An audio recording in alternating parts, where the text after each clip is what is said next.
আল্লাহর নবী সাল্লাল্লাহু আলাইহি সাল্লামকে থাকতে দেয় নাই। তিনি 13 বছর মক্কায় থেকে মদিনায় হিজরত করেছিলেন। মক্কা যখন বিজয় হয়ে গেল, মক্কা বিজয়ের পরে আল্লাহর নবী সাল্লাল্লাহু আলাইহি সাল্লাম তিনি আশঙ্কা করলেন যে তিনি আর পৃথিবীর বুকে থাকতে পারবেন না। তাকে বিদায় নিয়ে, চিরবিদায় নিয়ে রবের ডাকে সাড়া দিতে হবে। এটা আল্লাহর নবী সাল্লাল্লাহু আলাইহি সাল্লাম কি করলেন, তিনি মনে করলেন। সম্মানিত উপস্থিতি, রাষ্ট্রের যতগুলো কাজ আছে, ইসলামে এখনো যেগুলো কাজ বাকি আছে, আল্লাহর নবী সাল্লাল্লাহু আলাইহি সাল্লাম তা সেগুলো দ্রুত করা শুরু করলেন। রাষ্ট্রের ক্যাটাগরি, রাষ্ট্র চালাতে কি কি দিক নির্দেশনা লাগবে আল্লাহ রাব্বুল আলামিন তাকে দিচ্ছিলেন। আর সেগুলো তো শেষের দিকে পড়ায় একটা সমাজ, সুন্দর সমাজ, সুন্দর রাষ্ট্র ব্যবস্থা, সামাজিক ব্যবস্থাপনা, এগুলো আল্লাহ নবী সাল্লাল্লাহু আলাইহি সাল্লাম তৈরি করে দিলেন। যার ক্যাটাগরিতে, যার ভিত্তিতে তার সাহাবীগণ ইসলামী খেলাফত নির্বাচন করতে পারেন, যা আল্লাহ নবী সাল্লাল্লাহু আলাইহি সাল্লাম তৈরি করে দিলেন। আল্লাহ নবী সাল্লাল্লাহু আলাইহি সাল্লাম তৈরি করে দিলেন, আর তিনি মনে করতেছেন যে আমি আর পৃথিবীতে বেশি দিন থাকবো না। ইরফান বিন সারিয়া বলেন রাদিয়াল্লাহু তাআলা আনহু থেকে বর্ণিত, তিনি বলেন রাসূলুল্লাহ সাল্লাল্লাহু আলাইহি সাল্লাম একদিন ফজরের সালাতের পরে মিম্বরে বসলেন।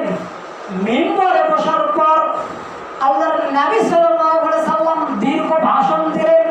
ভাষণ শুনে আমাদের অন্তর কম্পন শুরু করলো, অন্তর কলব ভীত হয়ে গেল, চোখ দিয়ে ঝরঝর করে পানি চলে আসলো। একজন মুসল্লি বলে উঠল, আল্লাহর নবী আপনার বক্তব্য শুনে মনে হচ্ছে এটা বিদায়ী বক্তব্য। এটা কেমন লাগছে? মনে হচ্ছে এটা আপনার বিদায়ী ভাষণ।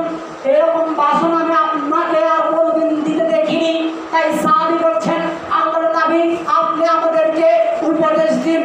আল্লাহর নবী সাল্লাল্লাহু আলাইহি সাল্লাম তার সাহাবীদেরকে উপদেশ দিচ্ছিলেন, এক, তোমরা আল্লাহ ভীরুতা, আল্লাহকে সর্বদা ভয় করবে। আল্লাহর নবী তার সাহাবীদেরকে উপদেশ দিচ্ছেন, তোমরা আল্লাহকে ভয় করবে। তারপরে কি? তোমরা আমিরের নেতার আনুগত্য করবে, আমিরের আনুগত্য করবে, যদিও সে হাবশী গোলাম হয়, যদিও সে হাবশী গোলাম হয়।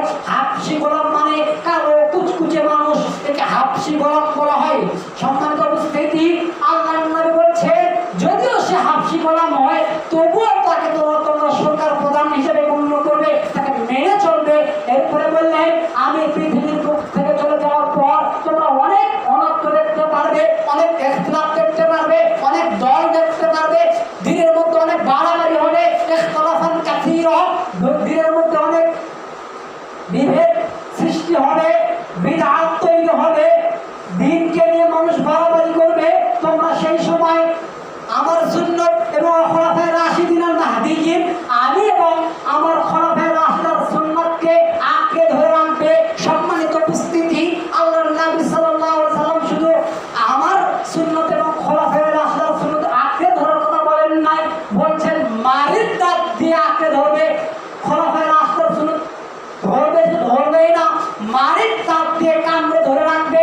সম্মানিত উপস্থিতি, আপনি যদি একটা শক্ত কোনো জিনিস খেতে চান, আপনি যদি একটা গরুর হাড্ডি, কোনো হাড্ডি বা কোনো